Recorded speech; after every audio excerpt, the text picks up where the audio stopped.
வந்து சாப்பிடுறது அப்படிங்கிறது முதல் திட்டம். ஒன்னா உட்காந்து சாப்பிடுறது, எல்லாரும் ஒன்னா. The family that eats together lives together. ஒன்னா உட்காந்து சாப்பிடுங்க. பரவாயில்ல, ராத்திரி நீங்க பார்க்காட்டா மறுபடியும் அடுத்த நாள் காலையில மறுபடியும் அதே மெகா சீரியல் வரத்தான் போகுது. ஏதாவது ஒரு மெகா சீரியல்ல எல்லாரும் உட்காந்து டிவி பார்க்கிற காட்சி இது வரைக்கும் பார்த்திருக்கீங்களா? அப்படி உட்காந்து பார்த்தா மெகா சீரியல் ஓடாது. ஒன்னா உட்காந்து சாப்பிட பழகுங்க. குழந்தைங்களுக்கு வேண்டியதெல்லாம் கொடுக்காதீங்க, வேண்டியவர்களோடு கொடுங்க. ரெண்டும் வித்தியாசமானது. விரும்பினதெல்லாம் ஹோட்டல்ல கிடைக்கும், விரும்பினவங்களோட சாப்பிடுறது வீட்டுல மட்டும்தான் கிடைக்கும். எனக்கு இட்லி பிடிக்காது அப்படின்னு சொன்னா அம்மா சொல்லுங்க, இட்லி தான் இன்னைக்கு அப்பா சாப்பிட்றாரு, தாத்தா பாட்டி சாப்பிட்றாங்க, நான் சாப்பிட்றேன், அதனால நீயும் சாப்பிடலாம்.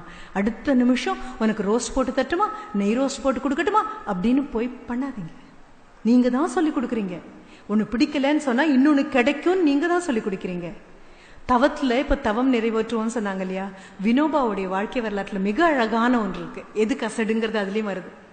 வினோபா பாவைக்கு காந்தியடிகளை ரொம்ப பிடிக்கும். சபர்மதி ஆசிரமம்னு ஒன்று தொடங்கின அடுத்த நிமிஷம் முதல் மாணாக்கனா வினோபா போயிட்டாரு. 7 வயதிலேயே பிரம்மச்சரியம் எடுத்தாச்சு. கல்யாணங்களுக்கு போறதில்ல, பெரிய விருந்துகள் எல்லாம் சாப்பிட்றதில்ல, எல்லாம் தான். அப்படிப்பட்ட வினோபா போய் சபர்மதி ஆசிரமத்தில் அமர்ந்த போது காந்தியடிகள் சமைக்க பிடிக்கும். காந்தியடிகள் இன்னைக்கு சமைக்கிறாரு. பரிமாறுனா பாவக்காய் பொரியல் பரிமாறினாங்களாம். வினோபாக்கு காந்தியடிகளை பிடிக்கும், பாவக்காய் பிடிக்காது. காந்தியடிகள் பரிமாறிட்டு போயிட்டாரு.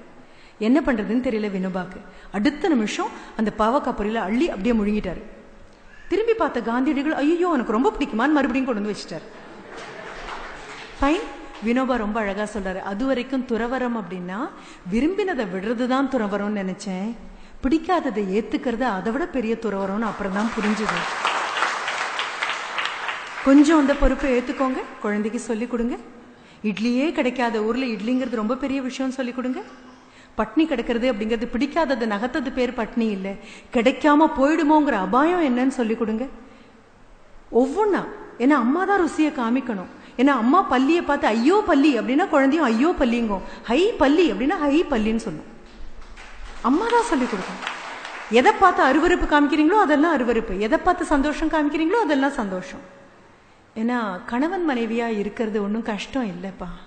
அப்பா அம்மாவா இருக்கிறது ரொம்ப கஷ்டமான காரியம், ரொம்ப கஷ்டமான காரியம். பெரும்பாலும் கணவன் மனைவிக்கு இருக்கக்கூடிய பிரச்சனைகள்லாம் அப்பா அம்மாவா தான் நம்ம தீர்த்துக்கிறோம். அங்கதான் அடுத்த பிரச்சனை. அதனாலதான் குழந்தைங்க முன்னால கேவலமான வார்த்தைகள்லாம் அப்படி பொங்கி பொங்கி நமக்கு வர்றதுக்கு காரணம். உங்க அப்பா கிட்ட போய் சொல்லு, உங்க அம்மா கிட்ட போய் சொல்லுன்னு குழந்தைய தூது அனுப்புறது எல்லாமே அதனால. வீட்டுக்குள்ள புதிய பாடத்திட்டத்தை கொண்டு வரலாம். சந்தோஷம் அப்படிங்கிறது வாங்கி கொடுக்குற செல்போன்ல இல்லை, சந்தோஷங்கிறது பாவாடை சட்டையில இல்லை, சந்தோஷம் அப்படிங்கிறது கேட்ட உணவு வாங்கி கொடுக்கறது இல்லை, சந்தோஷங்கிறது வாங்கி கொடுக்குற விஷயமே இல்லை. சந்தோஷம் அப்படின்னா உள் மனசுல பிடிச்சவங்களோட ஒரு நிமிஷம் ஒன்னா உட்கார்ற பாக்கியம் கிடைச்சது இல்லையா, அது சந்தோஷம். அந்த நிமித்தம் சந்தோஷம். வாழ சொல்லி கொடுங்க குழந்தைங்களுக்கு. வாழ வகையறியாம நாம போனதுக்கு அப்புறம் குழந்தைங்களை வாழ வழிகளாம நாம எல்லாம் கிளம்பி போயிடுவோம், ஆனந்தமா கிளம்பி போயிடுவோம். 30வது வயசுல குழந்தைங்களுக்கு பிபியும் சுகரும் எல்லாம் வரும்போது யாருக்கு என்ன வளர்த்துருக்கோம் குழந்தைய? நான் வரும்போது கூட சொன்னேன், எங்க வீட்டு பூனைக்குட்டியா மட்டும்தான் வளர்க்குது, நாய்க்குட்டியா மட்டும்தான் வளர்க்குது. எல்லாம் அதது தன்மையிலேருந்து எந்த மாற்றமும் இல்லாம அப்படிதான் வளருது.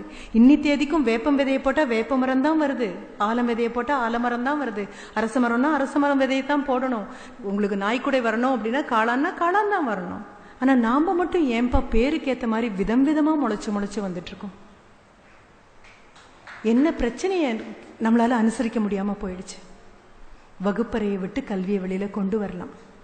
அது கசடு இல்லாத கல்வியா இருக்கிறது நாம முடிவு பண்ணலாம். வீட்டுக்கு யாராவது வந்தாங்க அப்படின்னா வாசல்ல போய் வரவேற்கிறத குழந்தைக்கு நாம சொல்லி கொடுக்கலாம். கிளம்பி போறாங்கன்னா வாசல் வரைக்கும் கொண்டு போய் விட்டுட்டு வரதை நாம சொல்லி கொடுக்கலாம். வீட்டினுடைய வரவேற்பறையில தொலைக்காட்சி பெட்டி இருந்துன்னா தயவு செஞ்சு அதை உள்ள கொண்டு போய் வச்சிடலாம். அது அந்தரங்கமாக பார்க்கப்பட வேண்டிய ஒன்று. வீட்டுக்கு ஒரு நபர் வரும்போது அவரும் நானும் உட்காந்து பார்க்கணும் அப்படின்னா அவர் வீட்டிலேயே பார்ப்பாரு. வீட்டில் இருக்கக்கூடிய கல்வியில கசடுகளை தவிர வேற எதுவும் இல்லை. கல்விக்கூடங்கள் எத்தனை மோதி முயற்சி பண்ணினாலும் எதுவும் சரியாகாது. என்ன காரணம்? நொந்து பெத்த நமக்கே நம்ம குழந்தைங்க மேல இவ்வளவுதான் அக்கறை அப்படின்னா வந்து பாடம் சொல்லக்கூடிய ஆசிரியர்களுக்கு 40 பேர் 50 பேரை வச்சுட்டு இருக்கக்கூடிய ஆசிரியர் உங்க குழந்தை மட்டுமே உருப்பட்டு மேல வரணும்னு கண்டிப்பா நினைக்க முடியாது. அப்போ இன்னைக்கு கிளம்பும்போது இந்த முடிவு பண்ணிடலாம். மனசுக்கு தெரியும் கசடு என்ன அப்படின்னு, மனசுக்கு தெரியும் தவறு என்னன்னு, மனசுக்கு தெரியும் தீமை என்னன்னு, மனசுக்கு தெரியும் பொறாமை என்னன்னு, மனசுக்கு தெரியும் அங்கலாப்பு என்னன்னு தெரியும், மனசுக்கு தெரியும் அடுத்தவங்களை பத்தி கேவலமா பேசுறது என்னன்னு, மனசுக்கு தெரியும் பொய் தெரியும், பித்தலாட்டம் தெரியும். இதெல்லாம் உங்களுக்கு தெரியும். வள்ளுவன் தான் சொல்லியிருக்கான், தன்னெஞ்சு அறிவது பொய்யற்க பொய்த்த பின். தன்னெஞ்சு தன்னை சுடும்லாம் அவன் சொல்லல. ஒரு ஏகாரம் ஒன்று சேர்த்து விட்டுருவான், தன்னெஞ்சேன்னு இழுத்துருவான். தன்னெஞ்சே தன்னெஞ்சு தீயினால் சுட்டபுண் உள்ளாரும் ஆறாது இல்லை, ஆறாதேன்னு இழுத்துருவான். அவன் ஏகாரம் போட்டு இழுக்கும் போதெல்லாம் உதைக்க போறான்னு அர்த்தம். இனி குழந்தைங்களை மடியில் உட்கார வச்சு அமைதியாக அப்பா பேரு, அம்மா பேரு, மாசங்களோட பேரு, தாத்தா பாட்டி பேரு எல்லாத்தையும் நீங்க சொல்லி கொடுங்க. குழந்தை கழுத்துல அடையாள அட்டையா இனி அது மாட்டிட்டு சுத்த வேண்டாம். நன்றி, வணக்கம்.